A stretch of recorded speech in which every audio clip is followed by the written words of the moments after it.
മർത്തോമാ ശ്ലീഹായുടെ ശ്ലൈഹിക പാരമ്പര്യത്തിൽ ജനിച്ചു വളർന്ന സഭ എന്ന നിലയിൽ ഈ സഭ വിശുദ്ധമായ പാരമ്പര്യം കാത്തുസൂക്ഷിക്കുന്ന സഭയാണ്.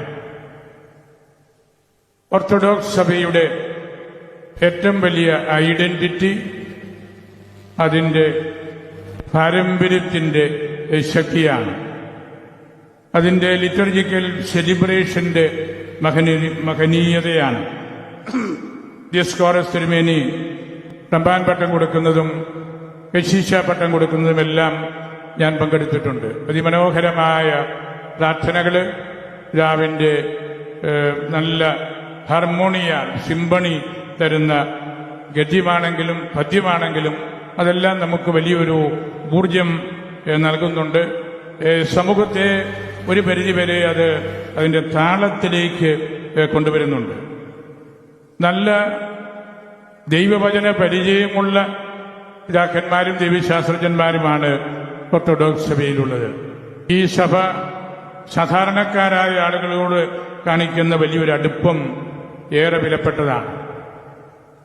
പരിശുദ്ധ ലിയോ മാർപ്പാപ്പ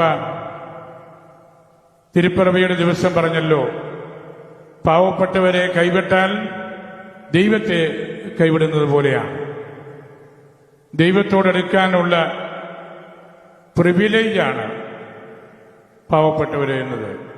ഓർത്തഡോക്സ് വേ ഓഫ് ലൈഫ്, ഒരു ഓർത്തഡോക്സ് കൾച്ചർ, ഓർത്തഡോക്സിയുടെ സിംബോളിക് ആയിട്ടുള്ള അർത്ഥതലങ്ങള്, അതിന്റെ അപ്പോഫാറ്റിക് ആയിട്ടുള്ള ദൈവശാസ്ത്ര വഴികള്, നിക്കിയ സുനകദോസിനോടുള്ള അടുപ്പം, മർത്തുമറിയത്തോടുള്ള ഒരു വലിയ ആദരവ്, പകലോമറ്റം തറവാടിനോടും അർക്കദിയാക്കോന്മാരോടുമുള്ള വലിയൊരു വിശ്വസ്തത, ഐക്കൺസിനോടുള്ള താല്പര്യം, ഇങ്ങനെ ഓർത്തഡോക്സി എന്ന് പറയുന്നത് പ്രത്യേകിച്ച് ഈ ഭദ്രാസനത്തിന്റെ വലിയൊരു കെട്ടുറപ്പ് ഈ പറഞ്ഞതൊക്കെയാണ്. നല്ലപോലെ പാരമ്പര്യത്തെ മാനിക്കുന്നു, ലിറ്റർജിയെ മാനിക്കുന്നു, അതുപോലെ ദൈവവചനത്തെ, മനുഷ്യനെ. ദിയോസ്കോറസ് തിരുമേനി എന്നും എനിക്ക് മനസ്സിൽ തോന്നിയിട്ടുള്ള ഇംപ്രഷൻ ഒരു ഡിവൈൻ ഹ്യൂമനിസം കൊണ്ടുനടക്കുന്നയാളാണ്.